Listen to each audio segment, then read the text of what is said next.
Hi, and welcome back. I am back on the tube after sorting out all the copyright problems and issues and other things, IRL stuff. But anyway, that's a side note. In a few hours' time, episode 1 of my last run of BG3 will go live on my channel. I'm attempting, well, not attempting, I will be going through the entire game on balance mode, doing a walkthrough and guide, explaining as much as I can. And it'll be done in about an hour to 2 hour episodes. One every weekday is the target, and hopefully that'll get done. And once that is done, I'll be moving on and doing the same kind of thing I did with BG3 with Claire Obscure Expedition 33.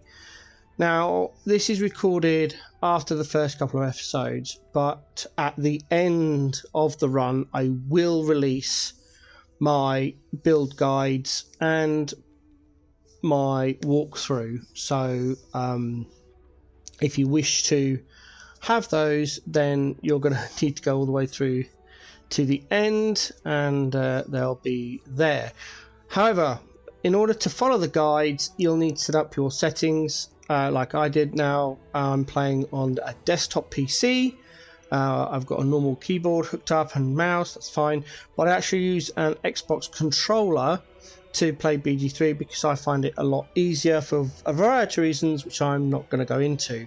But these are the options I'll have on the game, and it is very advisable that you have the same options so you don't find my guides confusing. So, the first things first, tutorials. And I've got over 3,000, well, about 3,500 hours in this game, and then 500 pre-release. So it's about 4,000 in total. So I don't need tutorials. However, you might want them on. I will warn you though that the tutorials only stay on the screen for about 5 to 10 seconds, and then they auto disappear. And there's no way to change that, so have them on, have them off, up to you. System of measurement, it is better off being in the metric. Even if you don't understand metric, it's easier to judge the distance using metric rather than feet and inches, because that is your only two options: imperial, which is feet and inches, or metric, which is meters. Make sure your karmic dice is off. The idea behind karmic dice is that you will make less bad rolls and fail your checks. However, it also reduces the chance for you to make good rolls, so we want that off. Or to select character after combat is the avatar, input mode automatic. That means you can switch between controller, mouse and keyboard and other devices easily. Again, controller style automatic. Your vibration is up to you. I've disabled that. I turn the autosave off because I find it annoying. You're walking through the game and all of a sudden the game will pause for up to 1 minute while it does an autosave, and the autosaves aren't done at great intervals. So and it also makes your save file massive, which then can impact how the length of time it takes to load and save games. So my suggestion is just turn it off. In the guide, I manually save a lot, and we do a lot of what's called quick saves. So set the number of quick saves to 10. Again, the reason is because in my guide we save continuously manually. And also, the more quick saves you have, the bigger your file, the more lengthy load times, etc, etc. So just set that at 10. You'll thank me later. I never play on anything but my desktop, so I don't need cross saves. If you need that, then make sure it's on. If you don't need it, I'd turn it off because it can play havoc with your system. Dynamic comic camera, I like this. I've kept it on, but personal opinion. Follow flying creatures, again, personal preference. Auto rate camera, personal preference. Split screen, I don't play multiplayer, so none of this is relevant to me.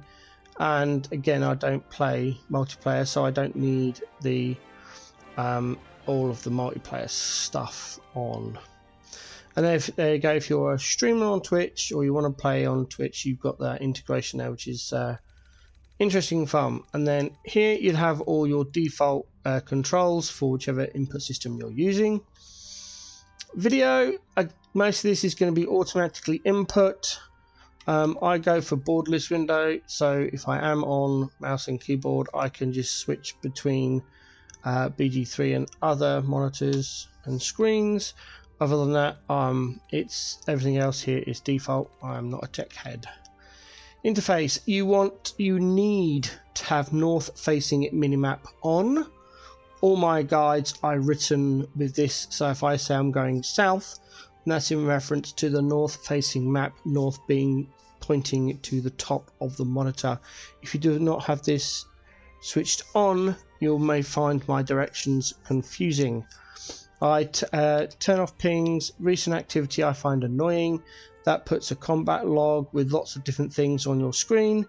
I have excessive reading compulsion, so I have to read everything, so I take that off so I don't get distracted. Again, I turn off split screen, I don't need that. Exploration highlights, that's again up to you.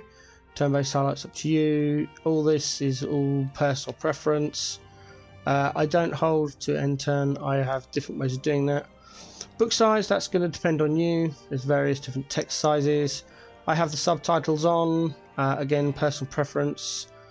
Personal preference. A lot of this here is personal preference all the way down here. Some of these are on, some of them are off because I find it easier when I'm looking for things. So that's that. And then accessibility, again, it's all personal preference. I have the camera shake off because it makes me ill. I'm not colorblind, so I don't need that. I don't need a higher text size. Explicit consent, this is all about Unity and stuff, so again that's up to you. And share private moments is whether you're playing multiplayer. I don't play multiplayer, so dialogue options again is all up to you, and more text size and audio animations. So that's all the settings. That's the plan for the walkthrough. The first episode should be live in a few hours as of this video going up. I hope you enjoy it. It's mainly set for friends and family, so comments off. So yeah, there we go.